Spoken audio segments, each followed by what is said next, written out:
उदयपुर के मामले में मदरसे की जमीन के विवाद में एक तरफ जहां हिंदू संगठनों के जनाक्रोश के बाद आवंटन को रद्द कर दिया, वहीं इसी संदर्भ में मुस्लिम समाज की ओर से भी जिला कलेक्टर को ज्ञापन दिया गया। इस दौरान उदयपुर न्यूज के पास आए मुस्लिम समुदाय के लोगों ने अपनी प्रतिक्रियाएं दी। मावली की जामा मस्जिद सदर उस्मान गनी का कहना था कि यह जमीन सरकार द्वारा फरवरी 2022 में आवंटित की गई थी, जिस पर समाज द्वारा निजी आय से निर्माण कार्य कराया जा रहा था और उनका कहना था कि यह जमीन किसी नए मदरसे को बनाने के लिए नहीं दी गई है, बल्कि पूर्व में मस्जिद के प्रांगण में चल रहे मदरसे जो कि 2003 से रजिस्टर्ड है, उसको विस्तार करने के लिए आवंटित हुई है, जिसमें मुस्लिम समुदाय का एक स्कूल बनाया जा सके। इस दौरान असरार शेख ने बताया कि जो दावा किया जा रहा है कि मदरसे के लिए 4 बीघा जमीन आवंटित की गई है, ये गलत दावा है। मदरसे के लिए सिर्फ आधा बीघा जमीन ही आवंटित की गई है और उनका कहना था कि मावली में निकाय चुनाव करीब है, इसलिए कुछ राजनीति पार्टी इसको राजनीतिक मुद्दा बना रही है।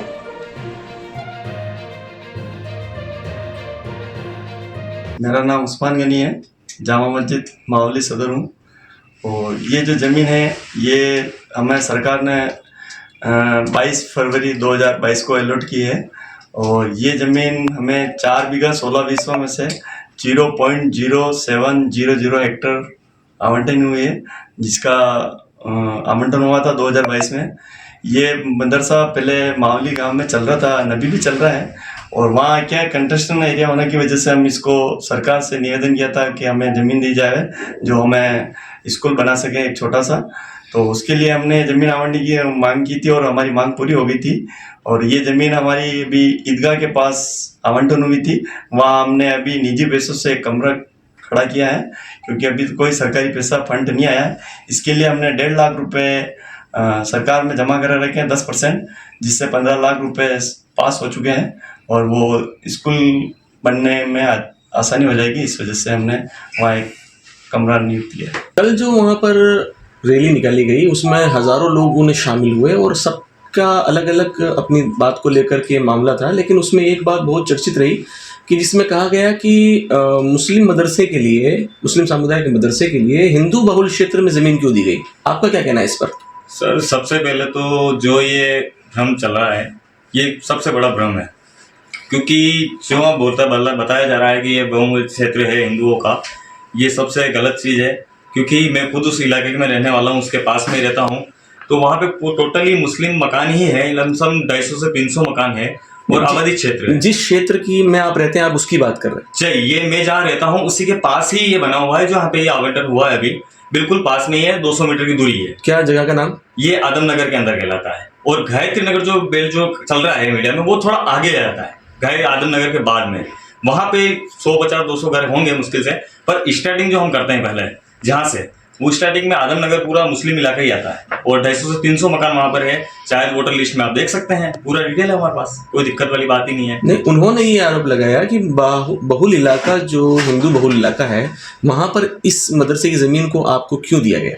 सर, एक्चुअली ये एक भ्रम है, सिर्फ एक भ्रम फैलाया गया है, क्योंकि आप पीछे देखेंगे, पीछे सारे मुस्लिमों के खेत हैं, साइड में देखेंगे आप तो वहाँ पे कब्रिस्तान मुस्लिमों की है और जहाँ पे अलॉट किया गया है वहाँ पे ईदगाह बनी हुई है। ईदगाह आज से नहीं 50 से 60 साल पुरानी की ईदगाह है, जहाँ पे हर बार नमाज वहीं अदा हो रही है, हर साल हो रही है और काफ़ी प्रशासनिक अधिकारी भी वहाँ पर आ चुके हैं, अच्छे अच्छे नेता भी आ चुके हैं, उन्हीं के द्वारा ये घोषणा भी वहीं पे हुई है। इन्हीं का नाम बता सकते हैं कौन कौन वहाँ मौजूद थे? बहुत जने आ चुके हैं सर, पुष्कर जी डांगी आ चुके हैं, धर्मनाथ जी आ चुके हैं, बहुत से भारी भारी नेता वहाँ आ चुके हैं और हमेशा जो सरपंच जो हमारे रहे हैं पुराने भूतपूर्व वेणीराम जी चौधरी हो गए, बहुत से हैं ऐसे जो सभी वहाँ पे आके हमें उन्होंने सम्मानित भी किया, हमने भी उनको सम्मानित किया, माला अर्पण किया, वो सभी किया हुआ, हर ईद पे रहता है हमारा। तो आपका कहना ये है कि ये एक भ्रम है, इस तरह की कोई बात नहीं है कि ये हिंदू बहुल इलाके में? नहीं, हिंदू बहुल इलाके का बिल्कुल नहीं है सर। आप उसको आप जाके जीरो ग्राउंड पे रिपोर्ट कीजिए, जो मीडिया चला रही है हाई लेवल वाली, वो सब खाली हवा फायरिंग वाली बातें हैं सर। वरना आप जाइए, देखिए ग्राउंड लेवल के, वहाँ के देखिए, आप इंसानों के घर देखिए, झंडे देखिए, सब कुछ देखिए, आपको आइडिया लग जाएगा उससे कि कौन सा इलाका है, क्या चीज़ है। आपसे मैं पूछना चाहता हूँ कि ये जो हमने सुना है, जो आरोप लगाया जा रहा था कि अगर यहाँ पर मदरसा बन गया तो 2000-2500 बच्चे बाहर से आके पढ़ेंगे, इस तरह की कोई बात सुनने के लिए आ रही थी और ऐसा आरोप भी लगाया जा रहा था, इसके बारे में क्या कहना है? नहीं सर, ऐसा कुछ भी नहीं है कि मतलब मदरसा बनता है तो आपने देखा होगा कि जहाँ भी मदरसा चलता है तो वहाँ पे लोकल जो स्टूडेंट्स होते हैं, हमारे यहाँ जो मदरसा अलर्ट हुआ है वो प्राइमरी शिक्षा के लिए है, 5वीं तक के लिए है। तो 5वीं तक की शिक्षा के लिए अभी हम उस मावली के जो स्टूडेंट्स हैं, बच्चे हैं, उनको कलेक्ट करना ही हमारे लिए बहुत मुश्किल होता है, उनको सर्वाइव करना ही बहुत मुश्किल हो जाता है इसके अंदर। तो बाहर से कैसे आ जाएंगे, और पॉसिबल ही नहीं है कि बाहर कोई स्टूडेंट आएंगे। ये जो भ्रम चल रहा है लोगों में कि मतलब 2000 स्टूडेंट बाहर से आएंगे, तो ऐसा कुछ नहीं है। जो उसमें पढ़ने वाले बच्चे होंगे वो लोकली होंगे और मावली के ही मोहल्ले के होंगे। मैं आपके चैनल के माध्यम से एक बार और क्लियर कर रहा हूँ कि उसमें ज़रूरी नहीं है कि सिर्फ मुस्लिम बच्चा ही एडमिशन ले, पढ़ना चाहता है अगर कोई भी, जिसके नियरेस्ट रहता है वो स्कूल, मतलब मदरसा मीन्स एक स्कूल है। मदरसे के लिए मैं आपको सीधा से बताऊंगा कि मदरसा एक ऐसा नहीं कि कोई इस्लामिक वो चीज़ हो गई है। आप देखा जाए तो इसमें हमारे पूर्व राष्ट्रपति डॉक्टर एपीजे अब्दुल कलाम साहब, उन्होंने भी अपनी प्राइमरी शिक्षा जो ली थी वो मदरसे से ही ली थी। और आप देख सकते हैं मदरसे से निकला हुआ इंसान आज देश का राष्ट्रपति बन के निकला, और मिसाइल मैन के नाम से पूरे विश्व में उन्होंने अपनी पहचान बनाई थी। राजा राम मोहन राय साहब, वो भी उनकी प्राइमरी शिक्षा मदरसे से ही रही है। मुंशी प्रेमचंद साहब जो मशहूर लेखक रहे, उनकी भी प्राइमरी शिक्षा मदरसे ही से ही रही है। अगर आप इतिहास को टटो लेंगे तो आपको दिख जाएगा मदरसे में ऐसी कोई चीजें नहीं कही जाती है ना पढ़ाई जाती है। ये सिर्फ एक झूठ और एक भ्रम है कि लोगों तक ये पहुंच रहा है कि मदरसा बनेगा तो मदरसे में यही चीजें होती है। एक सर सवाल कल ये भी हो रहा था कि मदरसे में आतंकवाद फैलता है, क्या आप इस पे क्या कहना चाहेंगे? इस तरह का कोई सर मैं आपको बताना चाहूँगा, कोई भी धर्म हो वायलेंस को, आतंकवाद को सपोर्ट नहीं करता है। कोई धर्म आपस में मतलब विवाद नहीं करना सिखाता है, न वो भ्रम करना सिखाता है। मतलब सभी मावली तो हमारा शुरू से एक मिसाल रहा है पूरे राजस्थान के अंदर कि आपसी भाईचारा और प्रेम के बारे में। क्योंकि अगर हमारी जब आप देखें तो पूर्व में जब भी हमारी ईद होती है तो ईद के ऊपर हमें शुभकामनाएं देने सभी धर्म के लोग बाहर मौजूद रहते हैं। दीपावली के दिन पूरा मुस्लिम समाज दीपावली सेलिब्रेट करने के लिए मौजूद रहता है। तो ऐसा हमारे मामले में कुछ भी नहीं है। और आतंकवाद की बात करें तो मदरसों से आतंकवाद नहीं फैलता सर। अगर आतंकवाद फैलता होता तो अब्दुल कलाम साहब, राजा राम मोहन साहब और मुंशी प्रेम जैसे लोग नहीं निकलते शायद। आप ये बताएं कि फिर अगर जब आप कह रहे हैं कि इस तरह की कोई बात नहीं है तो फिर ये इतनी नफरत की वजह क्या है? सर देखिए, नफरत की वजह तो हिंदुस्तान की राजनीति हम लोग देख ही रहे हैं साहब। सियासत के अंदर अपनी रोटियां सेकने के लिए मुस्लिम एक बहुत बड़ी मसाले की तरह आता है। अगर मुस्लिम नहीं होगा तो हिंदुस्तान की राजनीति नहीं चलेगी।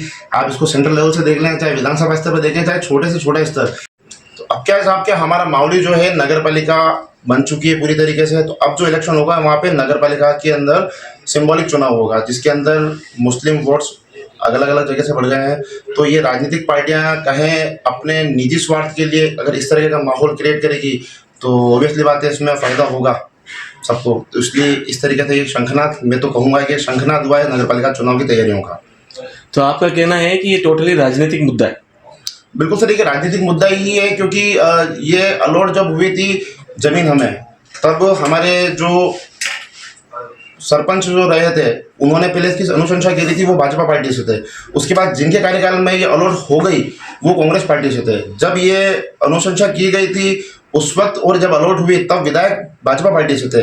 तो मतलब इसके अंदर ऐसा नहीं है कि सिर्फ कांग्रेस नहीं करा या बीजेपी नहीं करा, सबने देखो जब राजनीतिक लाभ मुसलमानों से सबको मिल रहा था तो सबने लिया और सबने अपनी अपनी तरफ से हमें बहुत कुछ दिया है। हम ऐसा नहीं कहेंगे कि किसी पार्टी ने हमें कुछ नहीं दिया है, सारी पार्टियों ने हमें बहुत कुछ दिया है। अब ये है कि अब हमारा पृथककरण हो रहा है, ध्रुवीकरण हो रहा है कि इनको हटा दिया जाए, अलग कर दिया जाए। तो अब ये एक राजनीतिक मसले हैं, वो सब लोग समझते हैं इस चीज़ को। तो 1000 2000 नहीं, कई हजारों की भीड़ वहाँ मौजूद थी, तो आप लोगों को उस वक्त कैसा लग रहा था? नहीं देखिए, काफ़ी शांतिपूर्ण तरीके से ये रैली निकली है जिससे किसी मुस्लिम समाज के किसी भी बंदे को या किसी गली मोहल्ले में किसी प्रकार की कोई हानि नहीं हुई है। उन्होंने शांतिपूर्ण तरीके से अपनी जो मांग थी, क्योंकि जो मांग उनकी चल रही थी, उन्होंने पूरे अपने लेटर पे अलग अलग समाज स्तर पे सबके लेटर राइट आए थे, उन्होंने अपनी मांगे रखी और बहुत शांतिपूर्ण तरीके से वो रैली निकाली गई। प्रशासन का भी पूरा सहयोग रहा और वहाँ मौजूद लोगों का भी सहयोग रहा। उन्होंने माहौल खराब नहीं होने दिया और बहुत शांतिपूर्ण माहौल हमारे माहौल का रहा। आने वाले वक्त में जिस तरह से ये रैली निकाली गई है, अगर आपकी मांगे जो कि आप कह रहे हैं, जो आप आरोप भी लगा रहे हैं, अगर उन तरह का कोई मामला रहा तो क्या आप भी धरना वगैरह कुछ करेंगे? देखिए सर, भारतीय कानून के अंदर भारत संविधान के बेस पे चलता है। आज यहाँ से निरस्त करने की मांग करी है जो सर्व हिंदू समाज ने था, ठीक है। तो अब ये हमारे एसडीएम साहब ने इसको लगभग निरस्त करने के एक आदेश दे चुके हैं और उन्होंने इसको आगे फॉरवर्ड किया है। कलेक्टर साहब ने भी इसको शासन सचिवालय में फॉरवर्ड कर दिया है।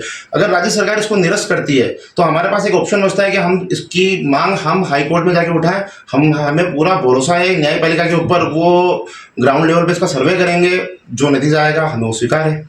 एक अहम मुद्दा मैं आपसे पूछना चाहता हूँ इस पूरे मामले में कि पहले वाले पटवारी या विधायक कह लीजिए या जो आपके सरपंच थे वो कह लीजिए, या तो वो गलत थे या अभी वाले गलत हैं, इस पे क्या कहना देखिए, चाहेंगे? मैं आपको अभी भी और कह रहा हूँ, गलत कोई नहीं थे। सबने अपने स्तर पे सर्वे किए हैं इसके, सबने अपने मतलब देखिए, अगर गवर्नमेंट किसी चीज को किसी को अलॉट करती है या देती है तो विदाउट सर्वे कुछ नहीं होता है। इसका मौका मुआयना पहले कलेक्ट्री स्तर पे होता है, कलेक्टर एसडीएम को आदेश देता है, एसडीएम तहसीलदार को आदेश देता है, तहसीलदार इसके अंदर पटवारी को आदेश देता है। तो ये पूरी टीम गठित होती है जो ग्राउंड लेवल पे पूरा घूम के इसका मौका मुआयना करते हैं, जिसके अंदर देखा जाता है कि ये जमीन किस प्रकार की है, अगर ये जमीन अलॉट की जाती है तो इसमें कोई सांप्रदायिक नुकसान तो नहीं होगा, ऐसा कोई वो तो नहीं होगा। ये सारी सोच समझ के अलॉट की जाती है और ये सबको पूरा परफेक्ट सर्वे हुआ था, उसके बाद ही हमें जमीन अलॉट हुई थी। तो अब हमें समझ में नहीं आ रहा है कि ये नई चीज कहाँ से उठ के आ गई है। एक आखिरी सवाल मैं ये करना चाहता हूँ आपसे कि ये ज़मीन जो आपको अलॉट हुई है इसके बारे में पूरा एक खाका जो आपके जहन में है कि किस तरह का एरिया है, किस तरह का मामला है, वो आप बता दें कि देखिए, किस जगह पे स्थित है, आजू बाजू क्या क्या है। ये जमीन जो है मावली के ये पूरे अंदर, 4 बीघा जो बोल रहे हैं उसके बारे में और जो आपको अलॉट हुई है उसके बारे में। नहीं, ये पूरी 4 बीघा हमें अलॉट नहीं हुई। मैं आपको फिर आपके चैनल के माध्यम से बताऊंगा, ये पूरी 4 बीघा हमें अलॉट नहीं हुई है। 4 बीघा में से हमें सिर्फ आधा बीघा अलॉट हुई है। आधा बीघा का जो एरिया है उसके पीछे जो खेत हैं, लगभग 70 बीघा जो खेत हैं लाइन से, वो सारे मुस्लिम परिवार के हैं। ठीक है, उसके आगे की जो बस्ती है वहाँ से, जिसको आदम नगर कहा जाता है, वो वहाँ से शुरू होती है, जिस पर तकरीबन 200 से 250 मकान वहाँ हैं। गायत्री नगर जस्ट उसके पीछे की तरफ है, जहाँ पे लगभग 250-300 मकान हिंदू फैमिली भी रहती है वहाँ पे। तो मतलब एक काफ़ी मिला जुला संगम है वहाँ पे। एक मोहल्ला मुस्लिम फैमिलीज का हो गया, आगे वाला मोहल्ला जो हो गया गायत्री नगर हो गया। तो एक मिली जुली मतलब वहाँ पे अच्छा मोहल्ला है, ऐसा कुछ वो नहीं है कि मतलब सांप्रदायिक। जमीन के आजू बाजू में हिंदू समाज का कोई कुछ? हाँ बिल्कुल, जमीन के आजू बाजू में ये है कि जमीन से जब हम लोग आगे निकलते हैं तो स्टार्टिंग हिंदू समाज का एक शमशान आता है, जहाँ पे 2 अलग अलग समाज के शमशान है वहाँ पे। उसके जस्ट आगे अपन शुरू करते हैं तो तकरीबन 4 बीघा का कब्रिस्तान है मुस्लिम समाज का, वो पूरा वहाँ से सालों से है। देखिए सर, मदरसे की ज़रूरत इसलिए होती है कि अगर आपने देखा होगा कि बच्चा जब बड़ा होता है, पैदा होता है, उसके बाद जब पढ़ना स्टार्ट करता है तो बहुत से फैमिलीज ऐसी होती है जो बच्चों को एजुकेशन के लिए इतनी इंटरेस्टेड नहीं होती कि बच्चों को पढ़ा के हम लोग क्या करेंगे।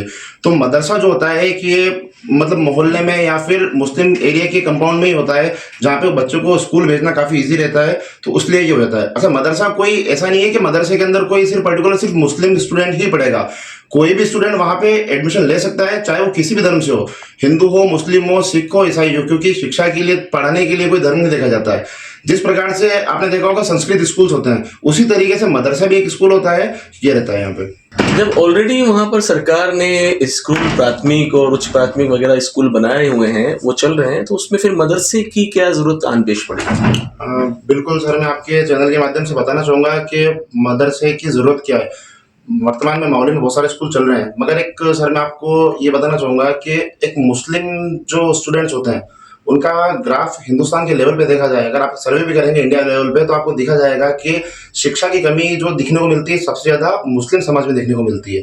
यहाँ पे बच्चा स्कूल इतना दूर जाना है, वहाँ जाना है, इस तरीके से करना है, खाने का क्या होगा, पीने का क्या होगा, तो ये सोच रख के माँ बाप बच्चों को बचपन से ही स्कूल नहीं भेजते हैं, तो फिर उसका परिणाम अपन देखते हैं कि बच्चा गलत ट्रैक पकड़ लेता है।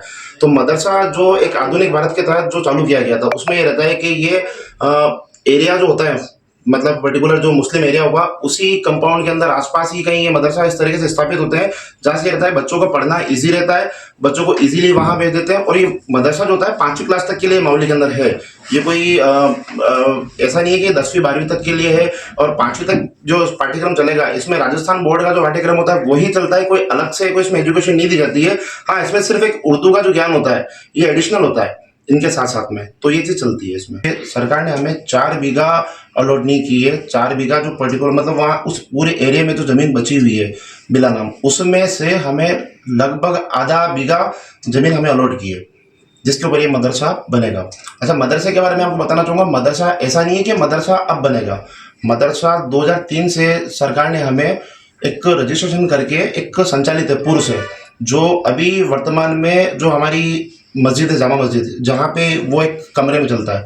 जगह काफ़ी कंजस्टेड है, मतलब एक कमरे में वो मदरसा चल रहा है, तो उस वजह से क्या काफ़ी परेशानी आती है, मतलब बच्चे पढ़े कहाँ और बच्चे घूमे कहाँ, बच्चे खेले कहाँ, ये सब चीज़ें मसले रहते हैं। वर्तमान में जहाँ चल रहा है वो कितने स्क्वायर फीट पे है?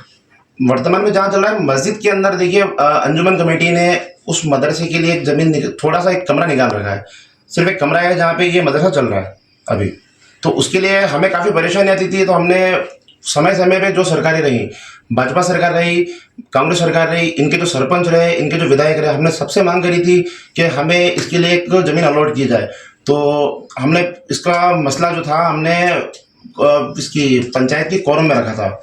ये सन 2010 की बात है, जहाँ हमने इसको कोरम में रखा था। वहाँ से ये फैसला पारित होके चलता रहा और लास्ट सरकार में हमने इसके लिए अप्लाई किया था और हमें ये अलॉट हुई थी। मात्र 11,000 में स्कूटी पाने का सुनहरा अवसर। पंचरत्न फर्नीचर लाया है दिवाली धमाका।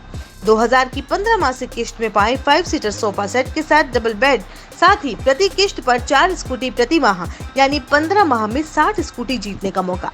आज ही हमारे आकर्षक प्लान का बेनिफिट उठाएं और अपने घर पर किश्तों में फर्नीचर पाने का मौका पाएं। इस स्कीम में राजसमंद, भिलवाड़ा, चित्तौड़गढ़, बांसवाड़ा, डूंगरपुर से भी आप जुड़ सकते हैं। तो आज ही रजिस्ट्रेशन कराएं। पंचरत्न फर्नीचर के साथ, पता सामुदायिक भवन के पास, सेक्टर 9, उदयपुर।